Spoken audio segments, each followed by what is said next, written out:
días para todos, bienvenidos a nuestro café fiduciario de todos los jueves, patrocinado por Piensas, la primera estructuradora fiduciaria, por Suárez y Gómez Abogados, NINSAS, gestores de tierras, Matcha Alianzas y la ESI, la Asociación de Egresados de la Escuela Colombiana de Ingeniería Julio Garavito.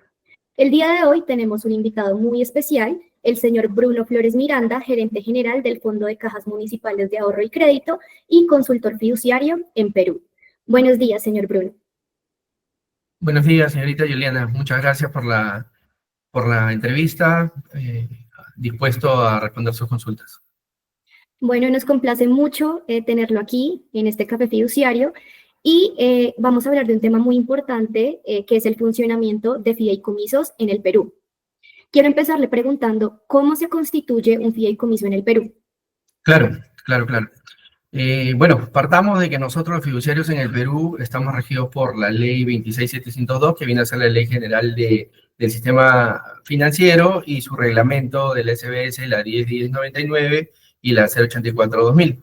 Entonces, partiendo de que todo empieza desde la necesidad, de una necesidad existente o por existir, el fiduciario tiene que reunirse con el fideicomitente. Siempre esta es la reunión más importante porque es tu posible cliente, la posible creación de un fideicomiso, y las cláusulas que vas a concretar en un contrato se van a dar en esta primera reunión, ¿no? Que es una de las reuniones más importantes que debe tener un fiduciario.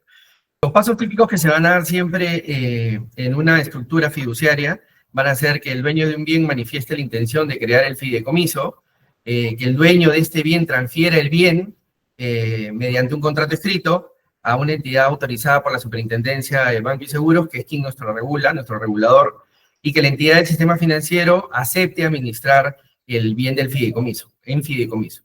Ahora, esto tiene que generar una formalidad, ¿no? La formalidad del contrato de fideicomiso debe ser elevado a escritura pública para que luego esta escritura pública pueda ser registrada en registros públicos para que pueda ser oponible frente a terceros.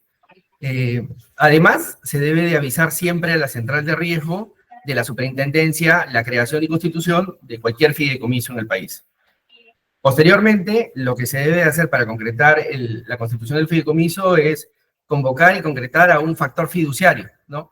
Que es quien asume personalmente la conducción y la responsabilidad de los actos, de los contratos y las operaciones que conlleven el fideicomiso estructurado. Y en ese sentido, también quisiera preguntarle qué debe contener expresamente el contrato de fiducia para que sea válido. Basándonos en que un fideicomiso es un traje hecho a la medida para cualquier negocio que obviamente sea lícito, lo más importante es tener la claridad de las particularidades del encargo fiduciario. Que el contrato cuente con cláusulas robustas, reales, que cuenten con cláusulas sólidas de salida para efectuar ante cualquier inconveniente que se pueda presentar en el manejo del contrato.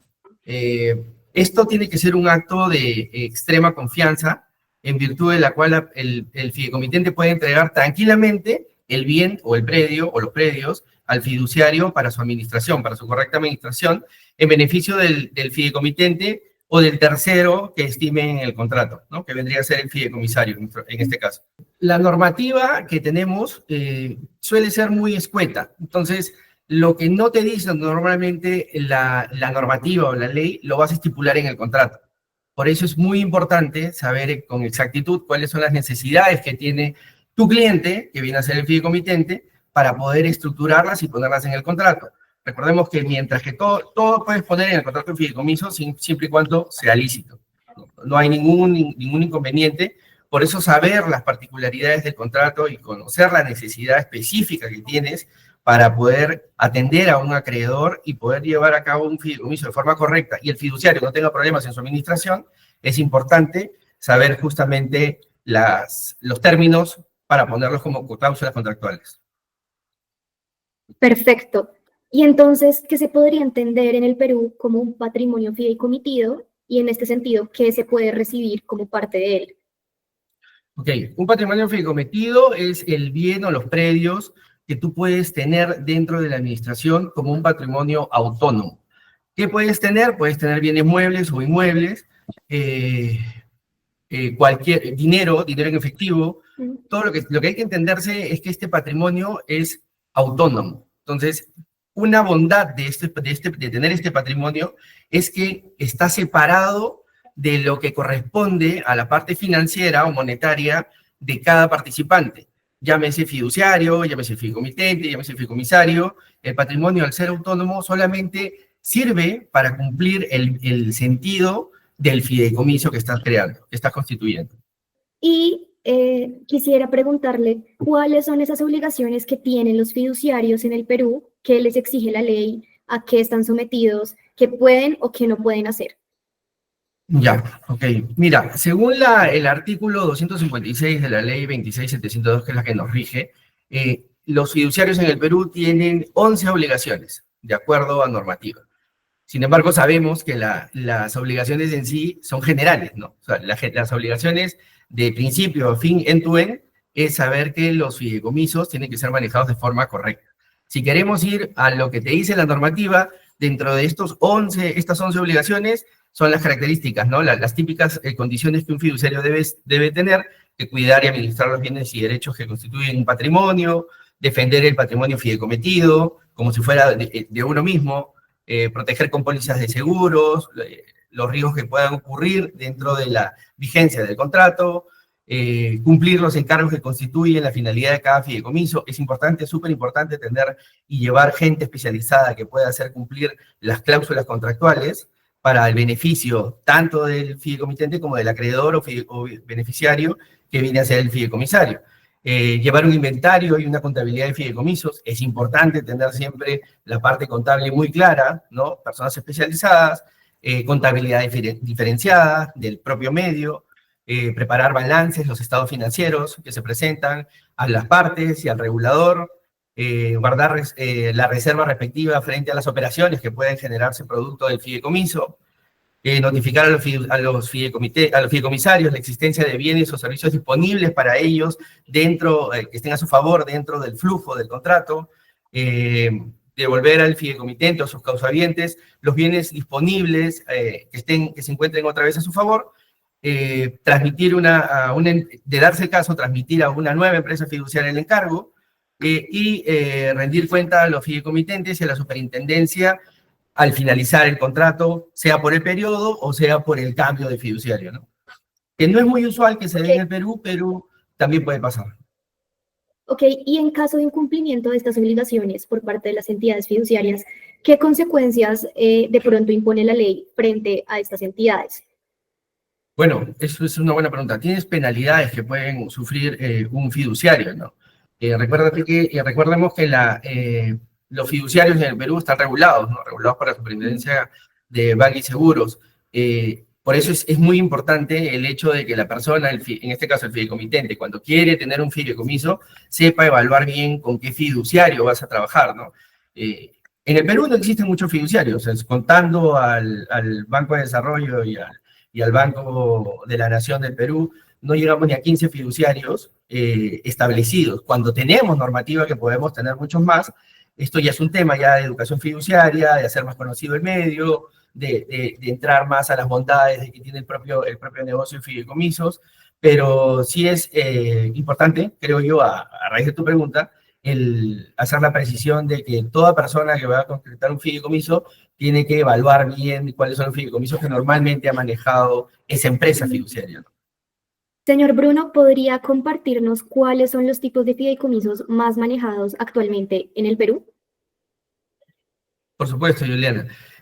Según la normativa, según la norma que tenemos nosotros establecida, tenemos 3 tipos de fideicomisos establecidos en la normativa, que son los de garantía, los testamentarios y los de utilización. Sin embargo, la normativa también te deja establecida que podrían constituir los fiduciarios otro tipo de fideicomisos. Por ende, en las conversaciones que se tienen iniciales con tus posibles clientes, que vienen a ser los fideicomitentes, es que puedes entender la necesidad y poder otorgarle o brindarle la sugerencia de qué tipo de fideicomiso es el que más le conviene. Por eso la importancia de esas primeras reuniones. Ahora, respondiendo a tu consulta, los más utilizados, los fideicomisos que más se utilizan en el país, en el Perú, son los fideicomisos de garantía, ¿no? Los fideicomisos de créditos, que son muy comunes. Los fideicomisos de crédito son los que tú tienes un patrimonio, por ejemplo, donde guardas o administras el bien o el dinero y vas otorgando vía entidades financieras los créditos respectivos a los usuarios finales o a los beneficiarios finales y van sujetos dentro de la modalidad de créditos otorgados. Ahora, tienes también los fideicomisos de garantías, ¿no? Que fue, por ejemplo, uno de los que se usó mucho en la época de la pandemia en el Perú, ¿no? Cuando hubo el tema de la pandemia y tenemos que reactivar la economía, lo que se hizo fue mucho los fideicomisos de garantías, ¿no? Que era el fiduciario administraba una parte, administraba el fondo, dinero, y lo que hacían las instituciones financieras era colocaban créditos a un porcentaje apalancado en una garantía. Si ese crédito no avanzaba, no fluía, no se pagaba, terminaba ejecutando esa garantía y el fiduciario otorgaba ese dinero a la entidad financiera para que no se vea perjudicado. Otro muy usado ahora son los fideicomisos inmobiliarios. Los fideicomisos inmobiliarios en el Perú son muy usados. Tú por acá, casi muchas significaciones que tú vas a ver al caminar por aquí fueron hechos vía un fideicomiso, ¿no? Ahí hay otras particularidades, pero sin embargo es un fideicomiso que cada vez está utilizándose y está en bastante auge en el Perú. Otro fideicomiso que puedes utilizar es el de flujos. Por ejemplo, el de flujos lo puedes utilizar en temas de construcciones por tramos, ¿no? Entonces, terminado el primer tramo, tienes un flujo, terminado el segundo tramo, con sus especificaciones respectivas, vas otorgando un siguiente flujo. Otro fideicomiso muy utilizado es el fideicomiso de pagos, ¿no? Donde tú vas, de acuerdo a las cláusulas contractuales, indicando cronogramas de pago, puedas asegurarte de que tu acreedor está recibiendo esos pagos respectivos. Y así el acreedor también se asegura de que el fideicomitente pague en los tiempos respectivos. Esos son los más utilizados. Una particularidad también que aquí en el Perú sucede bastante es que los fideicomisos pueden ser mixtos, ¿no? Puedes utilizar dos clases de fideicomisos para un solo contrato. Esto es de acuerdo a la necesidad que ha habido en la identificación de la necesidad que tenía el fideicomitente. Bueno, señor Bruno, muchísimas gracias por su tiempo y por compartirnos esta información tan importante para todos. De verdad fue de muchísima utilidad. Esperamos verlo pronto nuevamente. Nos agradó muchísimo tenerlo acá en este espacio, en este café fiduciario que de verdad es bastante útil para todos. Muchísimas gracias. Las gracias a ustedes, Juliana. Muchas gracias por su tiempo, por la entrevista y los felicito que sigan teniendo este tipo de conversaciones con profesionales de Latinoamérica y de cualquier parte, porque creo que es beneficioso para todos, ¿no? Y que el negocio fiduciario siga creciendo cada vez más y que sea más conocido y más reconocido por todos, ¿no? Muchas gracias. Claro que sí. Muchísimas gracias a usted.